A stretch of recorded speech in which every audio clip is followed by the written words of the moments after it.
स्वरूपा माताओं, बहनों, देवतुल भाइयों, गायत्री मंत्र के साथ आज का कार्यक्रम प्रारंभ करते हैं। ओम भूर्भुवः स्वः तत्सवितुर्वरेण्यं भर्गो देवस्य धीमहि धियो यो नः प्रचोदयात्। आज पंचांग, राशिफल, फिर रस साधना की चर्चा होगी। आज युगात 5123 विक्रम संवत 2078, शक संवत 1943, ज्येष्ठ मास शुक्ल पक्ष सप्तमी सायं 5:31 तक, तदुपरांत अष्टमी तिथि तदनुसार 17 जून 2021 दिन शुक्रवार गुरुवार है। नक्षत्र पूर्वा भाद्रपद नक्षत्र सायं 6:40 तक, तत्पश्चात उत्तरा भाद्रपद नक्षत्र। भद्रा आज सायं 5:31 से रात्रि 4:45 तक है। राहु काल आज दिन के 2:07 से दिन के 3:45 तक रहेगा। सूर्य मिथुन राशि में संचार कर रहे हैं।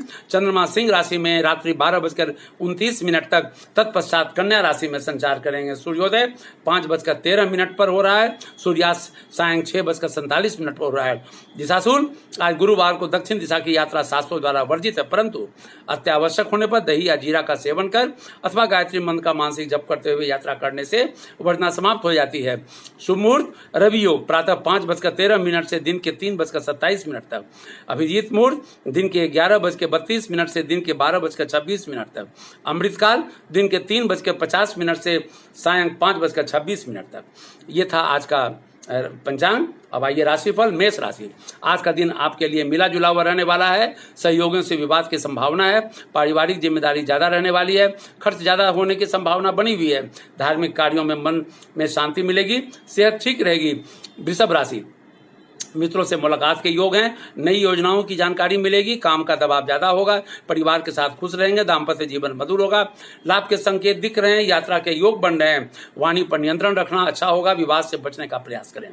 मिथुन राशि, आज का दिन धन लाभ के संकेत दे रहा है। सामाजिक स्थिति बेहतर रहेगी।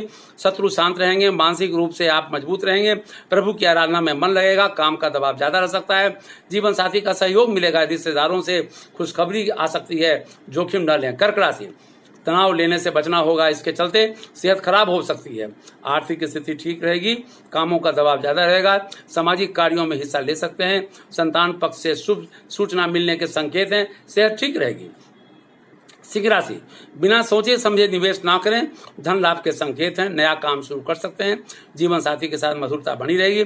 परिवार के सहयोग से किसी निर्णय तक पहुंचने में आप सफल होंगे।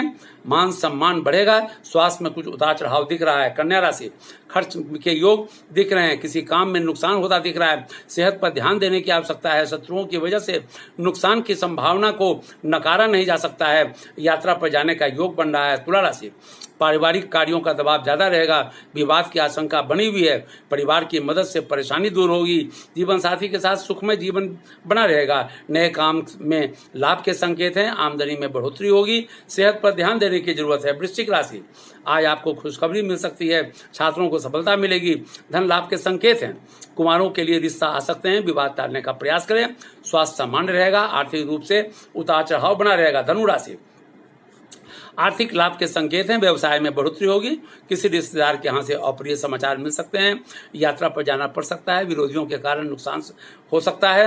धार्मिक कार्यों में हिस्सा ले सकते हैं। मकर राशि, लेन देन करते समय सावधान रहने की आवश्यकता है। नए काम से लाभ हो सकते हैं। जीवन साथी के साथ मधुर संबंध बने रहेंगे। खर्च ज्यादा होने की संभावना बनी हुई है। मकान आदि खरीदने का सोच सकते हैं। परिवार में किसी की तबीयत खराब हो सकती है। कुंभ राशि, आज आप अपने जरूरी कार्यों का निपटारा करने का प्रयास करें। सामाजिक जिम्मेदारी मिल सकती है।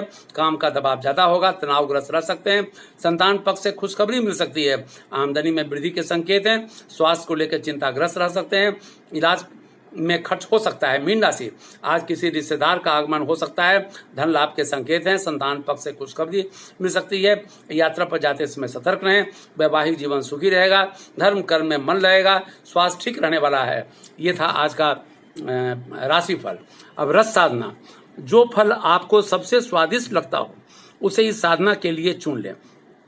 जैसे आपको कलमी आम अधिक रुचिकर है तो उसके छोटे छोटे 5 टुकड़े कर लें। एक टुकड़ा जिह्वा के अग्रभाग पर 1 मिनट तक रखें। उसके बाद स्वाद का स्मरण करें कि बिना आम के भी आम का स्वाद जीवा को होता रहे।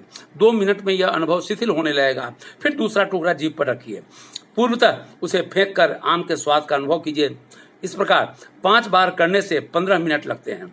धीरे धीरे जीवा पर कोई वस्तु रखने का समय कम करना चाहिए और बिना किसी वस्तु के रस के अनुभव करने का समय बढ़ाना चाहिए। कुछ समय पश्चात बिना किसी वस्तु को जीभ पर रखे भी केवल भावना मात्र से इच्छित वस्तु का पर्याप्त समय तक रसास्वादन किया जा सकता है। शरीर के लिए जिन रसों की आवश्यकता है वे पर्याप्त मात्रा में आकाश में भ्रमण करते रहते हैं। संसार में जितने पदार्थ हैं उनका कुछ अंश वायु में, कुछ तरल रूप में, कुछ ठोस आकृति में रहता है। अन्न को हम ठोस आकृति में ही देखते हैं। भूमि में, जल में वह परमाणु रूप में रहता है। आकाश में अन्न का वायु अंश उड़ता रहता है। साधना की सिद्धि हो जाने पर आकाश में उड़ते फिरने वाले अन्नों को मनोबल द्वारा, संकल्प शक्ति के आकर्षण द्वारा खींचकर उधरस किया जा सकता है। प्राचीन काल में ऋषि लोग दीर्घ काल तक बिना अन्न जल के तपस्याएं करते थे। वे इस सिद्धि द्वारा आकाश में से ही अभिष्ट आहार प्राप्त कर लेते थे, इसलिए बिना अन्न जल के भी उनका काम चल जाता था। इस साधना का साधक बहुमूल्य पौष्टिक पदार्थों, औषधियों एवं स्वादिष्ट रसों का उपभोग अपने साधना बल द्वारा ही कर सकता है तथा दूसरों के लिए वह वस्तुएं आकाश में उत्पन्न करके इस तरह दे सकता है मानो किसी के द्वारा कहीं से मंगा कर दे रहा हो। गंध साधना। नासिका के अग्रभाग पर त्राटक कीजिए।